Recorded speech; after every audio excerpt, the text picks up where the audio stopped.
Welcome to The Explainer. Today, we're diving into something that's, well, it's often invisible, but it's a huge challenge for people living with ALS.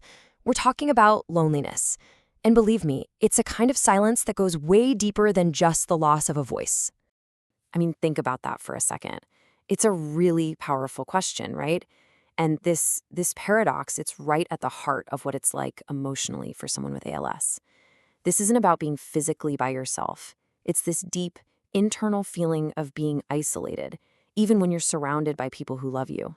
Yeah, that's the paradox right there. Feeling totally disconnected, like you're invisible, even when your family and friends are all around you. It's this emotional kind of isolation. And, just having people in the room, it's not enough to fix it. And this really nails it. At its core, loneliness is just that painful gap between the relationships you want and the relationships you have.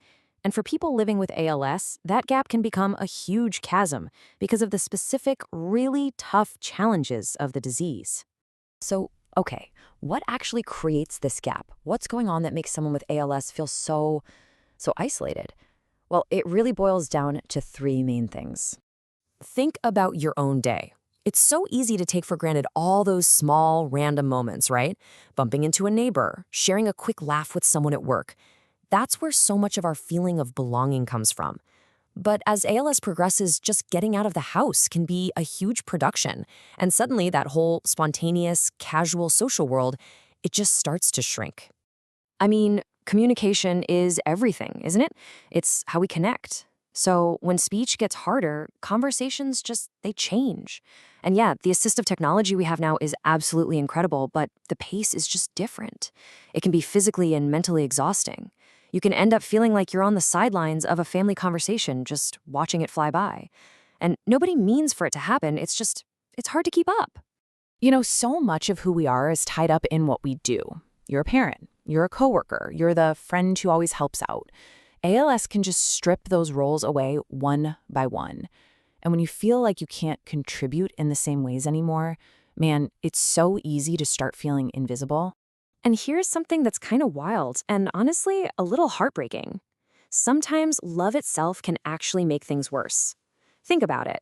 Family and friends, they want to protect their loved one, so they might avoid the tough conversations, about the future or about their own fears.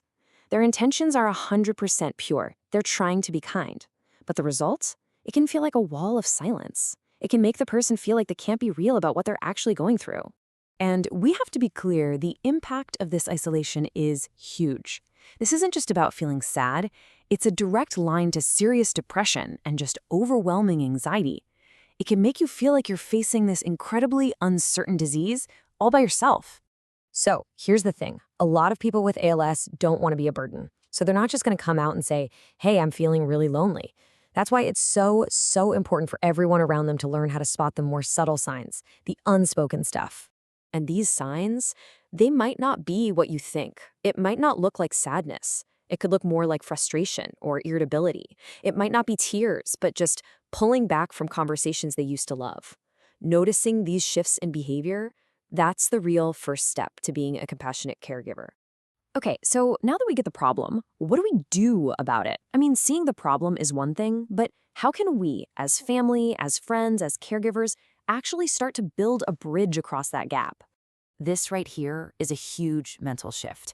Caregiving is not just a to-do list. Yes, the medical stuff is absolutely vital, of course, but the real connection, that's built in the moments in between the tasks.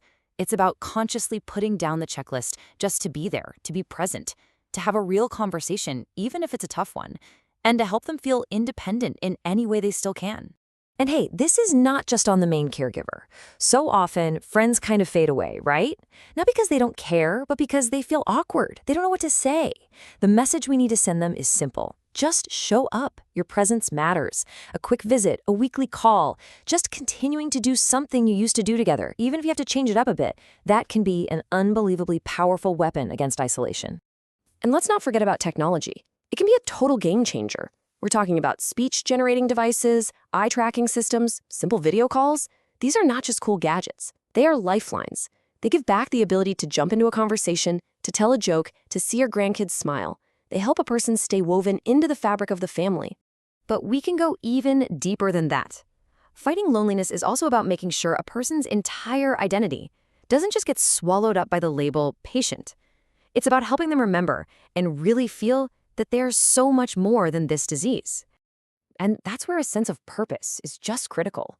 Maybe it's figuring out a new way to do an old hobby. Maybe it's recording life stories for the family. Or maybe it's getting involved in advocacy for ALS research.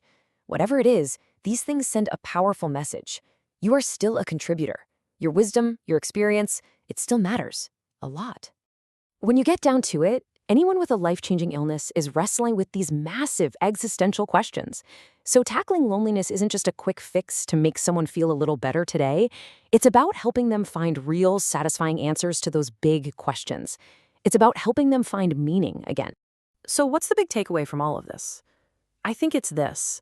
In the face of a disease like ALS, maybe the most powerful thing we can do isn't about finding a fix. It's about offering connection.